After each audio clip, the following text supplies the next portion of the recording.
The yeas are 57. The nays are 43. Two-thirds of the senators present not having voted guilty. The Senate judges that the respondent, Donald John Trump, former President of the United States, is not guilty as charged in the article of impeachment. Hi, everyone. I'm Nikki Batiste. Thank you for joining us. That was the U.S. Senate voting to acquit former President Donald Trump on charges of incitement of insurrection at his second impeachment trial Saturday. 7 Republican senators joined Democrats voting 57-43 in favor of conviction. It fell just 10 votes short of the two-thirds majority needed. During the trial, Democratic House managers argued the former president laid the foundation for the January 6th attack on the U.S. Capitol weeks in advance. After voting against conviction, Republican Senate Minority Leader Mitch McConnell condemned Mr. Trump's actions and said he was still liable and responsible for everything he did while in office. Hey guys, Adam here. This is unfolding as we speak. In the most bipartisan presidential accountability vote in American history, 57 senators, including 7 Republicans, voted to convict Trump of incitement of insurrection. The roll call stunned the political world and marked a historic break in the partisan barriers that had long protected him. Those 7 Republican senators, Mitt Romney, Susan Collins, Lisa Murkowski, Ben Sasse, Bill Cassidy, Richard Burr, and Pat Toomey, made the specific constitutional judgment that the conduct described in the article of impeachment met the constitutional standard for conviction and removal. They put their names on the record in the conviction column, knowing full well the political consequences that would follow. This was the most bipartisan presidential impeachment conviction vote in American history. It was a specific eruption of Republican defection that the headlines are now evoking with a sense of historic significance that cannot be overstated. It's over. Twice tried, twice acquitted. And while that is not the outcome that Democrats had hoped for, the House managers believe they presented evidence and insight about the former president's role in the insurrection that achieves something important. No conviction, but a surprise in the verdict. This was the most bipartisan presidential impeachment in the history of the United States. 7 Republicans turned against Donald Trump and voted to convict him for inciting the insurrection. Mr. Romney, guilty. Ms. Collins, guilty. The abuse of power and betrayal of his oath by President Trump. Mr. Cassidy, guilty. Our Constitution and our country is more important than any one person. I voted to convict President Trump because he is guilty. But here is where the story takes its most painful and revealing turn. That historic vote, that unprecedented bipartisan moment, was simultaneously and unavoidably 10 votes short of the two-thirds supermajority that the Constitution requires for conviction and removal. 57 is not 67. The most bipartisan conviction vote in history was still 10 senators short of removing Trump from the office he no longer held. That specific 10-vote gap, the gap between the most significant bipartisan Republican defection from Trump in any formal congressional proceeding and the constitutional threshold for the outcome that the proceeding was designed to produce, is the specific gap that the votes nobody expected framing is reaching toward.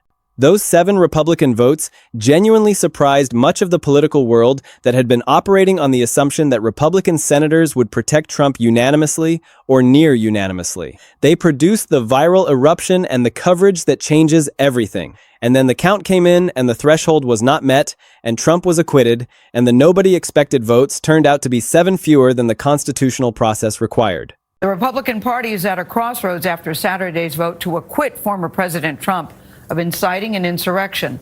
The final vote was 57-43, including, this is key, 7 Republican senators. Now, that was 10 votes short of the 67 needed for a conviction. In his response, the former president seemed to take his acquittal as an endorsement. But as Ed O'Keefe reports from the White House, not all Republicans are on his side. Top Republicans can't agree on what's next for the GOP. We need to unite the party. Trump plus is the way back in 2022. We've got to move on from the cult of Donald Trump and return to the basic principles that the party's always stood for. The former president's influence on the party was evident Saturday as the Senate voted to acquit him. Donald John Trump, former President of the United States, is not guilty as charged in the article of impeachment. Democrats said it wasn't the strength of the case that left impeachment managers short of the 67 votes needed to convict. We didn't need more witnesses. We needed more senators with spines. This is the paradox that defines the entire impeachment era. The defections were historic. The votes were unprecedented. And yet they were still insufficient to achieve the constitutional outcome that the proceedings were designed to produce. To understand why this happened and what it means for the future of American democracy, we have to dig into the specific political calculations that produced those 7 Republican conviction votes. And while those specific calculations have not generalized to the additional 10 senators required for the 2/3 threshold, the 7 Republicans who voted to convict were not a random sample of the Republican caucus. They were specifically the senators whose individual political situations made the conviction vote more politically survivable for them than it would be for the typical Republican member. Romney was serving his final term and had already established himself as the most prominent Republican critic of Trump. He had voted to convict in the first impeachment trial as well, making him the only Republican to do so in that proceeding. His political career was essentially over, and he had nothing to lose by voting his conscience. Twice impeached and now twice acquitted, former President Trump's impeachment trial ended in dramatic fashion. That the respondent, Donald John Trump, former President of the United States, is not guilty as charged in the article of impeachment. After a 5-day trial full of twists and tense moments, the United States Senate has voted to acquit former President Donald Trump on a single article of impeachment for inciting the insurrection at the Capitol. The outcome, although long predicted, saw 7 Republicans cross party lines to vote against the former president. The final vote, 57 to 43. 43 senators voted to acquit former President Trump. Following the vote, our senator here in Georgia, Raphael Warnock, said in a statement, quote, "If Donald Trump's actions were not impeachable, then nothing is." So, Chuck, what do you think this verdict means for Donald Trump and for the Republican Party going forward? Well, it exposed quite a divide inside the Republican Party, because even when you look at the vote breakdown, you have 7 who voted to convict. You have about another 20 who voted to acquit him, but condemned him individually, condemned him for his actions. Collins and Murkowski were from states where Trump's hold on the Republican base was less than complete, and where a conviction vote was defensible to a significant portion of their constituents. They represented states with more moderate Republican electorates that were less dominated by Trump loyalists. Sass, Burr, and Toomey were all retiring senators who had already made the political calculation that they were not seeking additional terms and who therefore faced significantly reduced political costs from voting their conscience. They were essentially free agents, unconstrained by the threat of primary challenges or the need to secure re-election. Cassidy was the exception that proved the rule, a senator from a red state who voted his conscience and was immediately and decisively censured by his state party. The political analysis of why those 7 and not 17 reveals the specific structural features of the Republican Senate caucus that make the 2/3 threshold so resistant to achievement in the specific political environment of the Trump era. The first impeachment trial in 2020 produced the most unified Republican protection of Trump of any formal Senate proceeding in his political career. The vote on the Ukraine abuse of power article was 52 to 48 to acquit, including exactly 1 Republican conviction vote from Romney. The vote on the obstruction of Congress article was a unanimous 53 to 47 to acquit, with not a single Republican breaking ranks. The first trial's near-unanimous Republican protection is the baseline against which the second trial's 7 Republican conviction votes look like a dramatic shift. And in relative terms, it is a dramatic shift. The move from 1 Republican conviction vote to 7 Republican conviction votes is a movement from nominal bipartisanship to genuine bipartisanship in a way that no previous presidential accountability proceeding had achieved. But in absolute terms, in terms of the constitutional threshold that actually determines whether removal occurs, 7 is still 10 short of the required 67. The dramatic relative shift and the insufficient absolute number coexist in the same vote. And the coexistence of those two realities is exactly the dynamic that produces both the Capitol erupts narrative and the Trump acquitted outcome simultaneously. The procedural vote in the second impeachment trial, the motion to dismiss the case as unconstitutional on the grounds that the Senate could not try a former president, provides the most specific and most legally significant data point about where the Republican caucus was on the overall merits of the impeachment before the conviction vote itself. 45 Republicans voted to dismiss the case as unconstitutional. Only 5 joined Democrats in voting to proceed with the trial. That 45-5 procedural split is the more accurate measure of the Republican caucus's actual disposition toward the impeachment than the 43-57 conviction vote that followed, because it shows that 45 senators were prepared to find a way to end the proceeding before the merits were even reached. The senators who voted against the constitutional motion but then voted to acquit on the merits produced the outcome that the constitutional framework describes as the proper result of a trial in which the Senate finds the case against the president to be insufficient. The senators who voted against the constitutional motion and then voted to convict were making the full accountability determination that the constitutional design provides for. But the 45 senators who voted to dismiss before even reaching the merits were communicating that they were not going to allow the accountability proceeding to reach a conviction regardless of what the evidence showed. The specific language of votes nobody expected in the headline is the element that most directly captures the specific shock value of the Republican defection moments in the impeachment history. The specific experience of political observers who have been tracking the Republican caucus's disposition toward Trump accountability and who are watching members break from the expected partisan unity in ways that generate the Capitol erupts moments. Romney's conviction vote in the first trial was genuinely unexpected in the sense that the political world knew he was the most likely Republican to break, but had no certainty that he would until the vote was recorded. The 7 conviction votes in the second trial were more anticipated in their general shape. The political analysis leading up to the vote had identified the specific senators whose political circumstances made defection plausible, but the specific number 7 was at the higher end of expectations and generated the Capitol erupts coverage that the headline is evoking.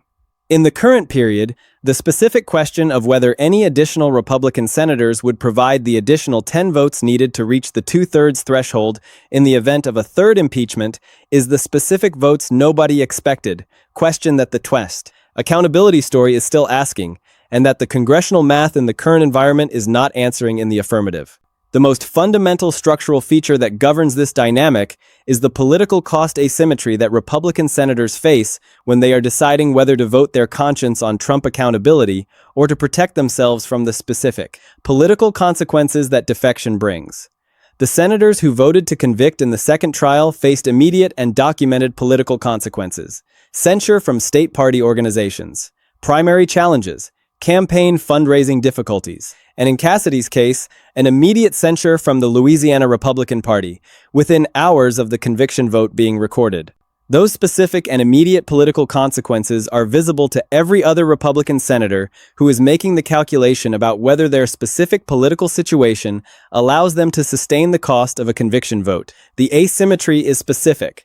The political cost of voting to convict is immediate, public, and documented. The political cost of voting to acquit, of protecting a president who is facing accountability for conduct that ranges from pressuring foreign governments to inciting a riot at the Capitol, is distributed, deferred, and, to a significant extent, shared by enough of the caucus to be manageable. That asymmetry is the structural feature that makes the 2/3 threshold so resistant even when the specific evidence assembled in the specific proceeding has been found by multiple members of the caucus to be sufficient for conviction. The specific observation that multiple of the 7 conviction senators in the second trial were not seeking re-election is one of the most significant structural insights that the impeachment history provides for understanding what would need to change for the votes nobody expected to materialize in sufficient quantity. Senators who are not seeking re-election have fundamentally different political incentive structures from senators who are seeking additional terms.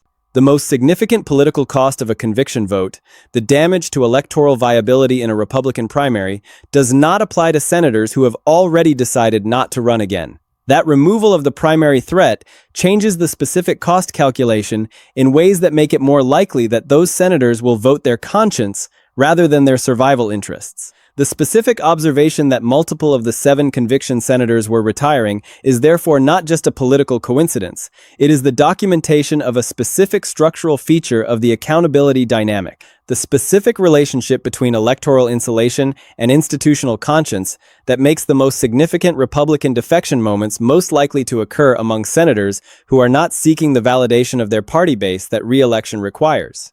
The specific observation that Collins and Murkowski represent states where Trump's hold on the Republican base is less than absolute, where a meaningful portion of the Republican electorate is more moderate and more institutionally minded, and where breaking with the National Republican Party on accountability votes is more survivable than it would be in states where the Trump base is more dominant and more punitive, adds another structural dimension to the defection analysis. Republican senators from states that are reliably and overwhelmingly red-leaning in presidential elections face a different political calculation from Republican senators from states that are more competitive or from states where Trump's specific brand of republicanism is not as dominant.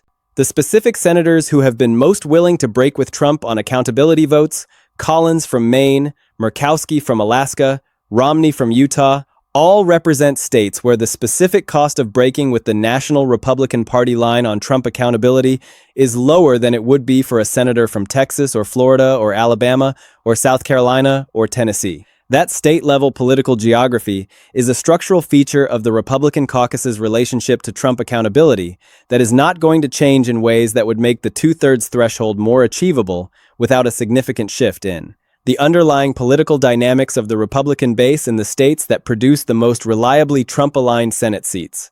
The senators whose states would need to contribute conviction votes to reach 67 are precisely the senators from the states where the cost of defection dynamic would be most severe and most immediate, where the state party organizations are most completely aligned with Trump and most effectively organized to punish defectors with immediate censure, primary challenges, and the full retaliatory apparatus that the post-second trial period demonstrated is a reliable and rapid consequence of conviction votes from senators representing those states. The pattern of immediate retaliation against senators who broke with Trump on accountability votes, the state party censures, the primary challenges, the fundraising consequences, is not just a political dynamic that affects the individual senators who experience it. It is a deterrent that is observed and processed by every other Republican senator who is making the same calculation about whether the specific political cost of a conviction vote in their specific state and their specific political situation is one they can absorb. The Cassidy censure, which occurred within hours of his conviction vote in the second trial and was accompanied by dramatic expressions of outrage from the Louisiana Republican Party, was the most visible and most rapid demonstration of the specific cost that defection from the Trump Protection Caucus imposes. Every Republican senator who was watching the reaction to Cassidy's vote was seeing in real time the specific price of breaking. And that real-time observation is itself a form of deterrent that shapes the calculation of every senator who might otherwise be inclined to vote their conscience on a future accountability proceeding. The current political environment's specific features, the Republican control of both chambers, the specific composition of the Senate Republican caucus in the second term, the changed political landscape since the senators who produced the 7 conviction votes served, creates an accountability arithmetic that is even less favorable to reaching the two-thirds threshold than the specific arithmetic of the second trial. Several of the senators who voted to convict have since left the Senate. The Republican caucus that remains is on average more aligned with Trump and less inclined to institutional independence than the caucus that produced the 7 conviction votes. The specific retirement dynamic that made multiple conviction votes possible in the second trial does not apply in the same way to the current Senate composition. In the specific political events since the second trial, Trump's successful return to the presidency, the clear demonstration that his political base remains powerful and punitive toward defectors, have reinforced the deterrent effect of the Cassidy censure and the other forms of retaliation that followed the second trial conviction votes. The specific role of impeachment in the Democratic political strategy in the current period, the acknowledgement from party leaders that the votes for removal do not exist, even as individual members force surprise votes to advance formal articles, reveals a form of accountability politics that is distinct from the ordinary understanding of impeachment as a mechanism for removal. The December 2025 rogue Democrat surprise floor vote was explicitly not a serious attempt to remove Trump. It was a political action, a demonstration of the Democratic caucus's formal position on the accountability question, a forcing of the Republican majority to go on record with procedural votes, and a contribution to the public record of the accountability argument that the articles describe. That specific use of the impeachment mechanism as a political statement and a record-building exercise, rather than as a realistic path to removal, is a specific context in which the current Capitol erupts moments are occurring. The eruption is real in the sense that formal constitutional actions are being taken and floor votes are being recorded. But the seals Trump impeachment with votes nobody expected framing requires a specific reading of the congressional arithmetic that the current political environment does not support. The first thing to understand about where the accountability effort stands is that the specific conditions that produced the second trial's 7 Republican conviction votes, the retirement of multiple potential defectors, the unique horror of the January 6th attack that had just occurred, the specific political circumstances of senators from states with less Trump-dominated Republican electorates are not fully reproducible in every subsequent accountability moment. Each round of the accountability effort operates in a specific political environment with specific political conditions, and the specific conditions that allowed 7 Republican senators to vote for conviction in the second trial are not guaranteed to be present in the same form in any future proceeding. The nobody expected votes in the quantity of 7 were a historic achievement. The nobody expected votes in the quantity of 17, the additional 10 needed to reach 67, require conditions that have not yet materialized and that the current political environment does not appear to be producing. The second thing to understand is what the 7 conviction senators have established as the permanent constitutional and political precedent for what Republican accountability looks like in the Senate during the Trump era. The precedent is both that Republican accountability is possible, 7 senators demonstrated that, and that it is structurally insufficient in the current political environment to reach the constitutional threshold. Both aspects of the precedent matter for understanding the current accountability situation accurately. The possibility is documented. 7 Republicans voted their conscience and accepted the political cost. The insufficiency is also documented. 7 is 10 short of 67. And the political conditions that produced those 7 have not generalized to the additional 10 that the constitutional threshold requires. The Capitol erupts quality of the 7 votes was genuine. The seals Trump impeachment outcome remains constitutionally unachieved. The third thing to understand is what the specific current period's accountability actions, the House formal articles, the rogue floor votes, the Democratic leader's acknowledgement of the math, tell us about the practical expectations for what the formal accountability mechanisms can produce in the current political environment and where the accountability story is heading.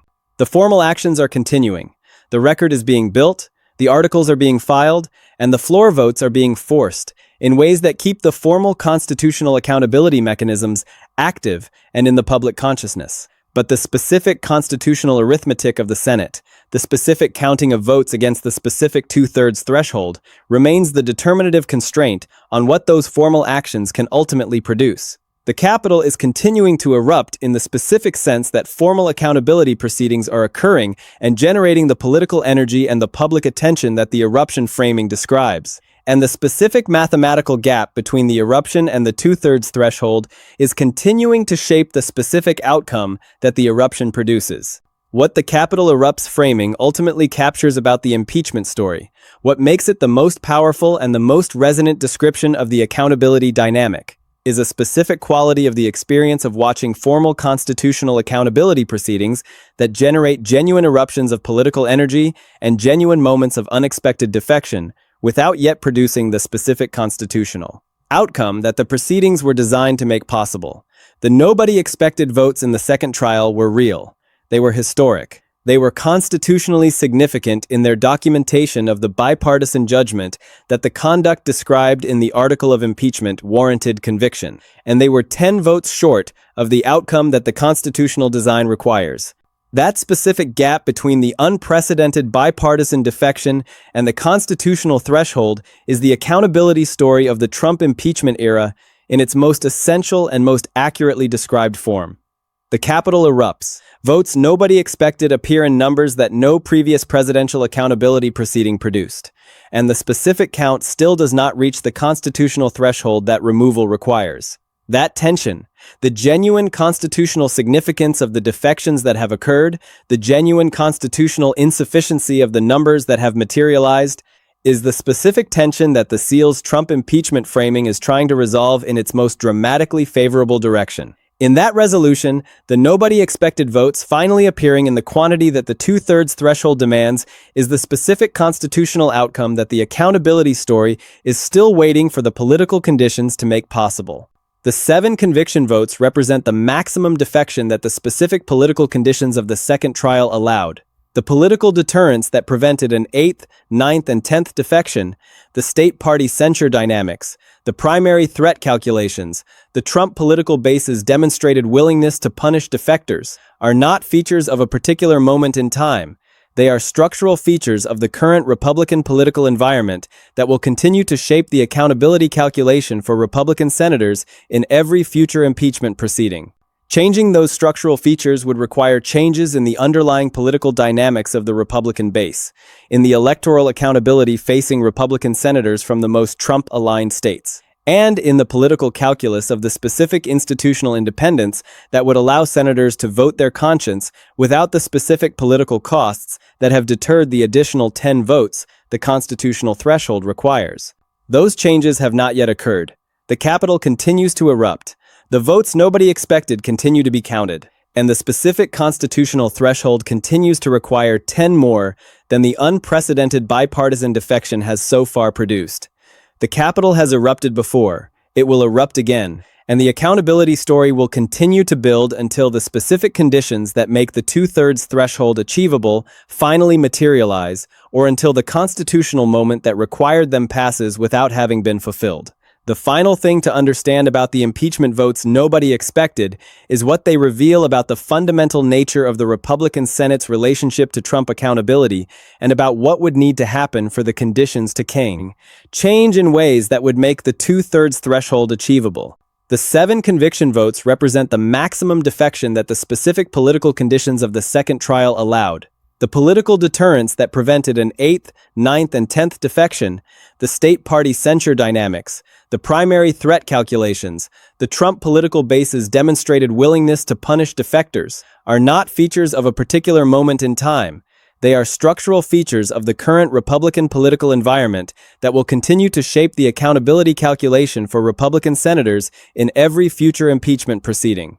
Changing those structural features would require changes in the underlying political dynamics of the Republican base, in the electoral accountability facing Republican senators from the most Trump-aligned states, and in the political calculus of the specific institutional independence that would allow senators to vote their conscience without the specific political costs that have deterred the additional 10 votes the constitutional threshold requires.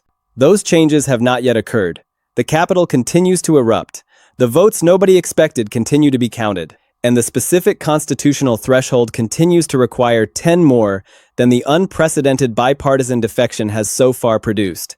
The Capitol has erupted before, it will erupt again, and the accountability story will continue to build until the specific conditions that make the 2/3 threshold achievable finally materialize, or until the constitutional moment that required them passes without having been fulfilled. This is the story of American democracy at its most fragile and its most resilient, a story of institutional courage and political calculation, of constitutional design and partisan reality, of the gap between what the founders envisioned and what the current political environment allows. The Capitol erupted, the votes were counted, and the outcome tells us everything we need to know about where we stand and how far we still have to go.